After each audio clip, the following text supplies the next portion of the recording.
Friday, then it's Saturday, Sunday. Woo!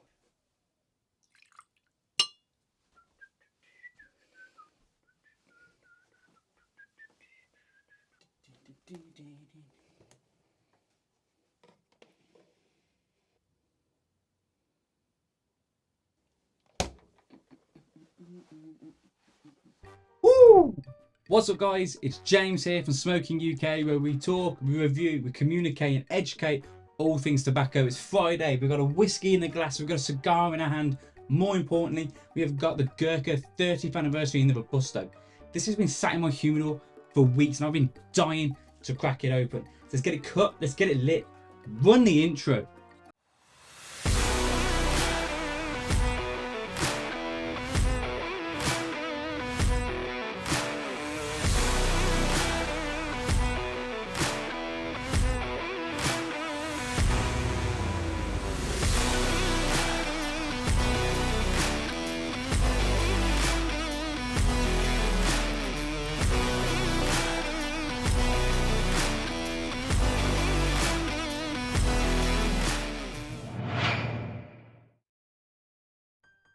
The construction on this is absolutely amazing, but the drawer is really open, so I think we're going to have a really good smoking session with this one. We're going to go with the single jet flame torch from Smoking. Like I've said in previous videos, I love a single jet flame torch. I think you can be more precise of where you want the flame to go instead of just sheer blasting the foot of the cigar, and that's when you're going to start occurring some issues. At least this one, like I say in all my videos, work from the outside and work your way in so you get a nice dark black line around the foot and work your way into the center using small circles, remembering not to hold the flame against the cigar. You're using the heat from the flame to light the cigar.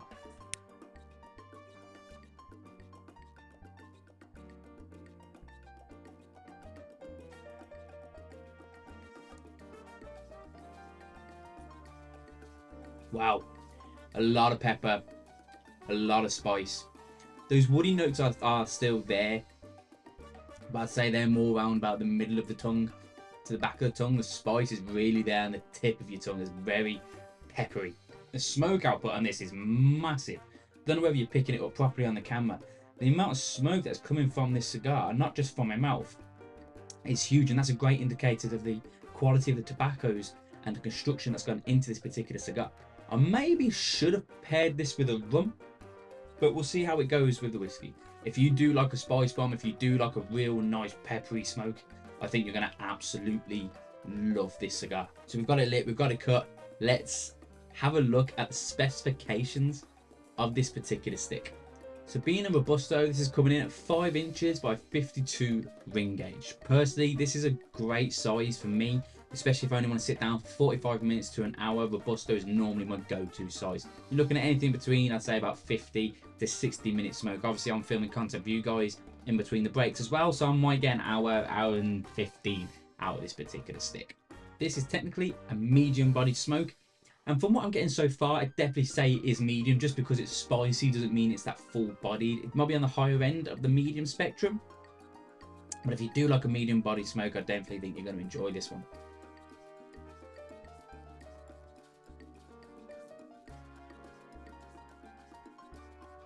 That pepper is really kicking in now, more than it did on the initial light up. Personally, for me, I absolutely love it. If you prefer cigars on the more mild side and you don't like a lot of spice in your smoke, this one may not be the one for you. But if you do like a pure spice bomb, if you really like your palate to be pushed to its limits, I definitely think this cigar is going to be one for you.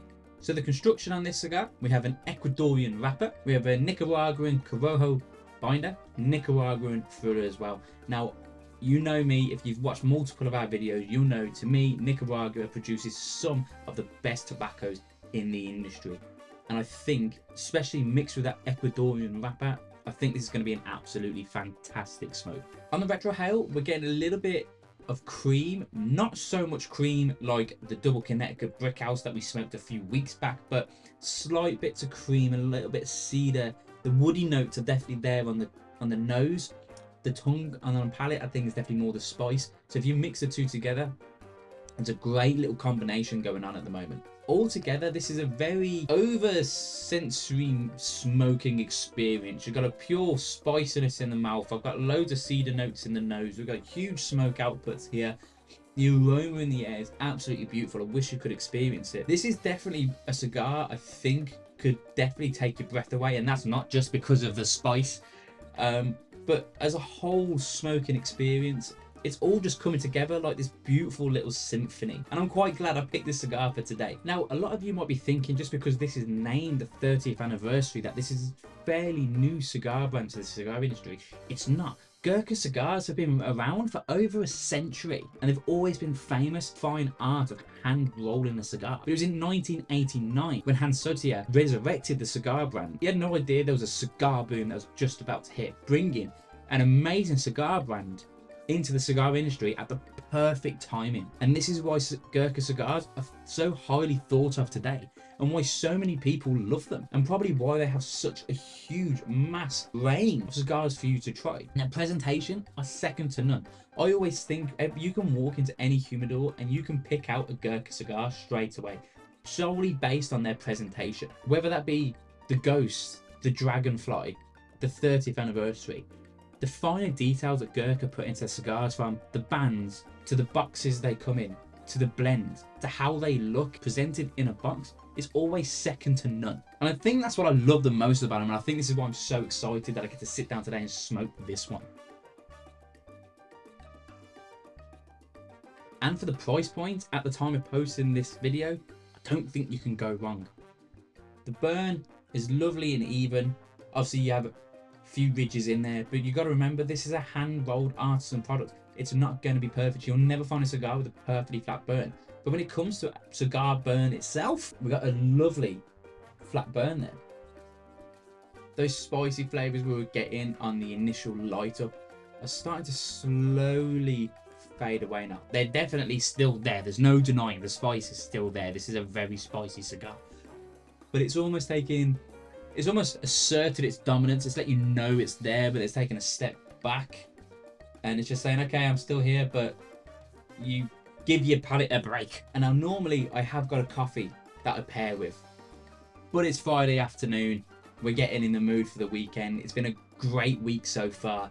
I had to pour a whiskey there, but I honestly think a coffee, especially a creamier coffee, more like a latte, a cappuccino, would pair really beautifully with this, because obviously you got the nice spice, but you do have that mild creaminess on the nose. I think that paired with a more creamier, milky coffee, I think you get a nice little balance together. So what I'm going to do, I'm going to sit back, I'm going to enjoy the rest of this cigar. I'm going to film some content for you guys that's going to be available on our Instagram and our YouTube Shorts and on our Facebook Reels. Join me halfway through the cigar, just before we take the band off. And we'll see if there's been any transitions. Let's see if that spice has really heightened itself up again, or if it's taken a little bit of a step back. And we'll see how the cigar is going. Stick around.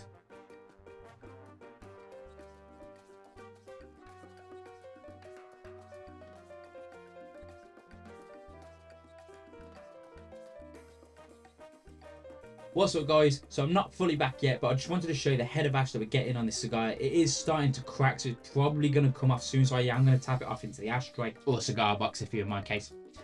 Just to show you that Gurkha sometimes do get a bit of a bad rep, and some people, and they always seem to be that kind of Marmite cigar brand. People either love them or they don't. But isn't this just a great indicator of the construction that goes into this particular cigar? We've got a nice flat burn, we've got a nice solid about an inch head of ash before it's even starting to show symptoms of it going to be flaking off or coming off. The cigar's actually really blown me away so far. We're going to tap that ash off there, and it broke away really clean, really beautifully, really flat as well. Okay, let's get back to it. We're back. This has had probably one of the biggest transitions I've ever had when smoking a cigar. I was really emphasizing in the first third how spicy this cigar was, and that it was really just coating the tip of your tongue, and if you didn't like spicy cigars, it might not have been the best one for you. This has had almost a 180-degree turnaround on this stick now. There is very little spice, and we're about halfway through the cigar right now, and those woody notes that we was getting that were kind of just balancing at the back of the palate right here has really vamped up. There's very little spice here. And I think if you were first getting into cigars, this point of the stick would be a fantastic one because it's not spicy at all. Loads of woody flavors. That creamy note that I was getting on the retrohale has now almost replaced itself and put itself into my mouth as well now. It's really weird. Normally when you have cigars, there will be transitions, but 9 times out of 10, you'll still have that one common factor that follows it through the entire cigar journey. Normally it's the cedar note, or it might be the spice note. This has literally flipped itself on its head and become a really mellow smoke. Where I said earlier this is a medium bodied, but I put it more on the high end of the spectrum, now I put it more towards the medium to low end. This has really mellowed itself out. And when I said earlier that this would go really well with a coffee, I stand firm with that. At this point now, this part would be amazing with a coffee, and it's pairing really well with the whiskey that I've got here. The burn has stayed pretty flat throughout.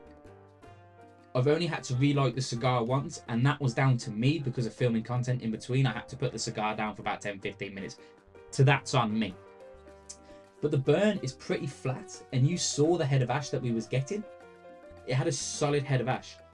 The ash is really crystal white. It's really nice. That's another good indicator into the time, into these particular tobaccos. And I'll do a whole separate video itself on what the colour of the ash can indicate to you from the cigar, what the cigar is telling you, or what you can pick out from the history of the particular stick holding in your hand, what that ash is telling you. It's really in-depth, it's really interesting, and I think it could really heighten your cigar experience for looking out for those particular things. But we are coming up to the band now, so I will be taking this off in a second. But this has been an absolutely beautiful and a really enjoyed smoking experience. The room smells beautiful, the smoke output is huge, the construction has been great, it's still firm even right down by the cherry where it's really hot. That almost curveball of a turnaround on the flavor profiles in your mouth, this all round has been a great cigar, and I can't believe it retails at what it does, and I can understand why these sell out so quickly. Absolutely fantastic. So I am going to take the band off right now. Thank you for coming with us on this cigar journey. Thank you for coming with me on this video to smoking a new cigar. I know I was really excited at the beginning, and it's because this has been sat in the humidor for weeks and I've been dying to get it lit, and I'm so glad that you got to come with me as I smoked it. We've already grown this channel quicker than we ever thought we could. In the very few videos we've put out there, we've already hit over 300 subscribers, which is hard to do in itself, and we've done that down to you, so we thank you. If you haven't subscribed to us yet, we've got content just like this and more on our channel, so hit that subscribe button and hit that like button so we can rank higher when people are trying to search for Gurkha cigars. Of course, go follow us on our social media as well. We post daily over there, sometimes 2-3 times a day, and I'm not tooting our own horn, but we do have some of the best photography in the industry at the moment. We don't just do cigars, we do pipes, we do snuffs, we do tobaccos, we do everything around the tobacco trade and the tobacco industry. We've got some really good content, so I'll leave some links to our social medias down below, and we hope to see you in future videos. Thank you again. I've been James. We'll see you in the next video.